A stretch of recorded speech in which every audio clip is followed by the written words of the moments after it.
कहा बिल्कुल। एक बार बाबा शंकर बिना बताए मैया पार्वती को चले जा रहे थे राम दर्शन कर। बाबा शंकर ने मैया पार्वती को बिना बताए चुपके से वहां से निकले कि देवी जी को ले जाओ। पता नहीं राम दर्शन में अभी कितनी समस्या है, कितनी सिक्योरिटी है वहां पर। तो देवी जी को बिना बताए छुप करके निकले, लेकिन बीच में मिल गए काकभूषुंडी जी महाराज। काकभूषुंडी जी ने कहा प्रभु कहाँ जा रहे हो? भगवान ने कहा धरती पे राम जी आए, राम जी के दर्शन करने जाए। तो प्रभु हमें भी साथ में लिए चलो ना। उन्होंने कहा मैया को साथ नहीं लाए, तुम्हें कहाँ से लेके जाऊं? काकभूषुंडी जी ने कहा बाबा नहीं लिए चलोगे तो अभी मैया को खबर दिए देता हूँ। बाबा शंकर ने कहा अरे भैया किसी को खबर देने की जरूरत नहीं, चलो आप भी चले चलो। और बाबा शंकर लेकर के धरती पर काकभूषुंडी जी को आते हैं। यहाँ क्या देखा? अयोध्या में बड़ा कड़ा पहरा है और महल के भीतर तो कोई प्रवेश ही नहीं कर सकता। युवा आदमी तो बिल्कुल नहीं कर सकता। बड़ी कड़ी सिक्योरिटी लगा दी गई है। दशरथ के अलावा कोई पुरुष एंट्री कर ही नहीं सकता। तो इतने में काकभूषुंडी जी ने कहा बाबा इन माताओं की सबसे बड़ी कमी तो ये होती है कि अपने बच्चे का भविष्य जानने की बड़ी उत्सुकता रखती है। तो बाबा एक काम करो, यदि चाहते हो कि भीतर प्रवेश मिले तो स्त्रियों की सबसे बड़ी कमजोरी है कि बच्चे का भविष्य जानना चाहती हैं। तो एक काम करो तुम बन जाओ ज्योतिष और हम बन जाते हैं तुम्हारे चेला। तो देखो अंदर से कैसे बुलाया जाए। और जितने दुनिया भर के बाबा रहते हैं उनके पास सबसे ज्यादा महिलाओं की तो भीड़ रहती है। हमारा सबसे ज्यादा भीड़ स्त्रियों की रहती है। बस पता चलना चाहिए कि बाबा जी चमत्कार करते, बस पता चलना चाहिए कि बाबा जी पक्के ज्योतिष हैं, तो दुनिया भर की स्त्रियां वहां निश्चित रूप से पहुंच जाती हैं। स्त्रियों का स्वभाव बड़ा सरल रहता है। और कहते हैं बाबा बन गए ज्योतिष और काकभूषुंडी जी महाराज बन गए उनके चेला।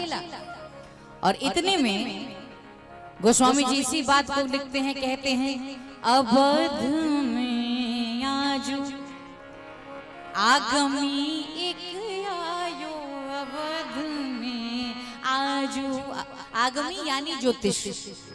अवध में आज आगमी एक आयो, बूढ़ो बड़ो। जब ज्योतिष का रूप जैसे ही बनाया, ज्योतिष का रूप बना करके खड़े हैं, इतने में एक स्त्री ने जाकर के अंदर आवाज लगाई। एक स्त्री कहती है अरे कौशल्या तेरे दरबार में बहुत बढ़िया ज्योतिष आया है। कौशल्या जी ने सुना, कौशल्या जी ने कहा बढ़िया ज्योतिष आया है तो क्या करें, महल के बाहर इतनी कड़ी सिक्योरिटी है, अब तो अंदर कोई नहीं आ सकता और युवा आदमी तो बिल्कुल नहीं आ सकता। तो वो जो सखी है वो कह रही है अरे जो बाबा जी आए हैं वो युवा थोड़ी हैं, तो कौन है? कर तल निरखी कहत सब गुण गण, बहुत ही परिचय पायो, बूढ़ो बड़ो प्रमाणिक ब्राह्मण, बूढ़ो बड़ो प्रमाणिक ब्राह्मण, शंकर नाम सुहायो, अवध में आजू आगमी एक आयो, अवध में आजू आगमी एक आयो, बूढ़ो बड़ो प्रमाणिक ब्राह्मण शंकर नाम सो। जैसे ही सुना बाबा चले आए और बाबा जैसे ही दरवाजे के पास आए, पैरी ने पूछा क्यों जी अंदर भीतर कैसे प्रवेश कर रहे हो? दिखाई नहीं देता इतनी कड़ी सिक्योरिटी, इतनी बड़ी व्यवस्था। और जैसे कहा दिखाई नहीं देता, बाबा ने कहा हम अपनी मर्जी से थोड़ी आ रहे, क्योंकि मैया का आदेश हो गया था कौशल्या जी का, हम अपनी मर्जी से नहीं आ रहे हैं। अरे पूछो अपनी मालकिन से, उन्होंने ही हमें बुलाया। कौशल्या जी ने कहा भाई आने दो इनको, इनको भी आने दो। और जैसे ही बाबा शंकर अंदर प्रवेश किए कि काकभूषुंडी जी जो 12 साल के बच्चे बने थे ना भैया, उनको पहरी ने बाहर ही रोक दिया माता। और जब बाहर रोक दिया तो बाहरी से चिल्ला रहे अरे प्रभु ये क्या हो गया, हम ही ने रास्ता बताया और तुम अंदर हम बाहर, कुछ ऐसा करो ना कि हम भी अंदर आए। और जैसे कहा कि कुछ ऐसा करो कि हम भी अंदर आए, बाबा शंकर ने कहा शिष्य को भी अंदर आने दीजिए, हमारे चेले को भी अंदर आने दीजिए। सबने कहा क्यों भाई? रेखाएं तुम देखोगे, बच्चे का भविष्य तुम बताओगे, ये क्या करेंगे अंदर जाकर? शंकर जी ने कहा दरअसल रेखा ये देखने वाला है और भविष्य में बताने वाला, क्योंकि बुढ़ापे की आंखें हैं, मोतियाबिंद हो गई है, तो रेखा देखत शिष्य मैं वर्णत गुण दोष। और जैसे ही कहा इतने में शिष्य भी भीतर आ गए और गोस्वामी जी कहते हैं पाय पखारी पूज दियो आसन, पाय पखारी पूज दियो आसन, असन बसन पहिरायो रे हा हा असन बसन पहिरायो रे हा हा, असन बसन पहिरायो। अब बाबा अंदर आ गए। अब देखो सब कुछ बड़ा अच्छा है, बड़ा आनंद उत्सव।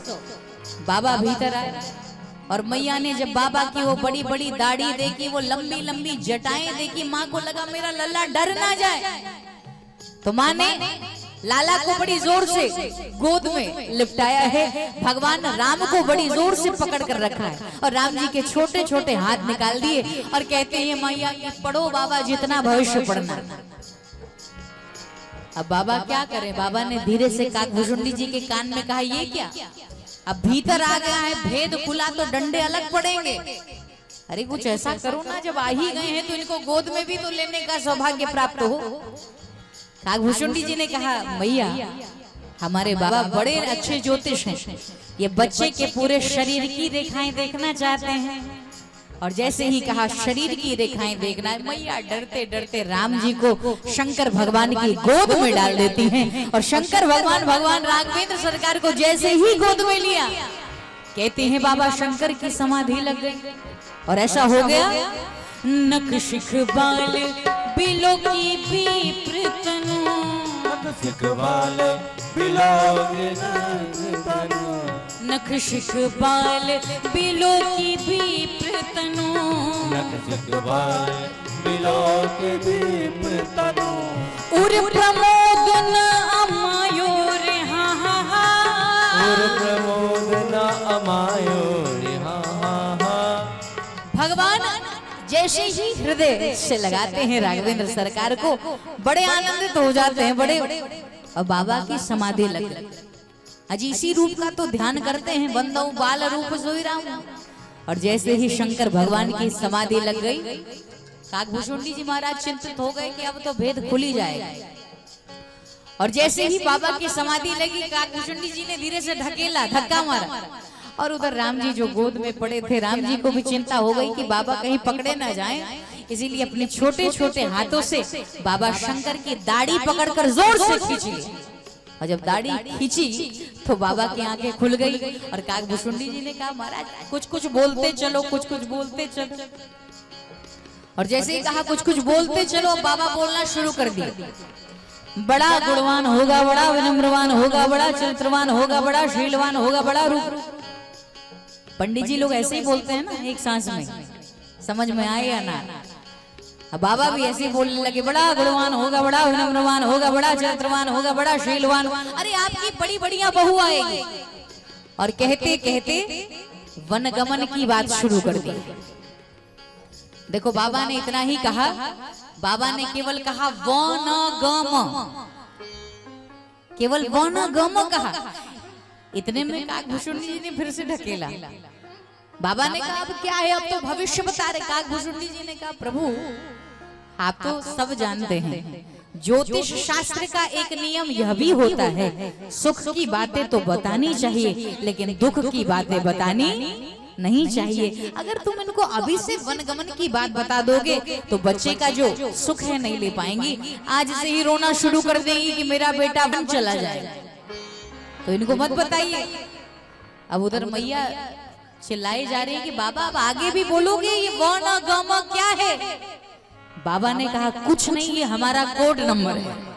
जन्म प्रसंग कहूं कौशिक में से, जन्म प्रसंग कहूं कौशिक में, जन्म प्रसंग कहूं कौशिक में से, जन्म प्रसंग कहूं कौशिक में से, सिय स्वयं पर गायो रे हा, सिय स्वयं बरकायो रे हाँ। राम भरत रिपुदवन लखन को, राम भरत रिपुदवन लखन को, जय सुख सुजस सुनायो अवध में आजू, आगमी एक आयो अवध में आजू, आगमी एक आयो अवध में आजू, आगमी एक आयो, आगमी एक आयो, आगमी एक आयो।